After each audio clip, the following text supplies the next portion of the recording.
Нами разработан национальный проект «Экология». В него вошли 10 федеральных проектов по 4 направлениям. Это отходы, воздух, биоразнообразие и вода. Все направления значимы. Мы видим, что руководство Ингушетии активно принимает участие в их проработке. Мы также поддерживаем коллег в строительстве будущего мусоросортировочного комплекса.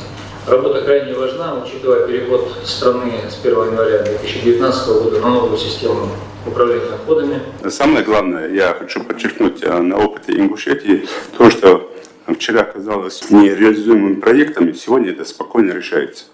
Люди идут навстречу, люди это понимают, людям это нужно. Со своей стороны хочу сказать, Дмитрий Николаевич, огромное спасибо вашим представителям. Те проекты, которые мы защитили, мы их реально реализуем и представим в должном виде. А те, которые проекты мы будем защищать, конечно, мы просили у вас, в том числе, поддержать эти проекты.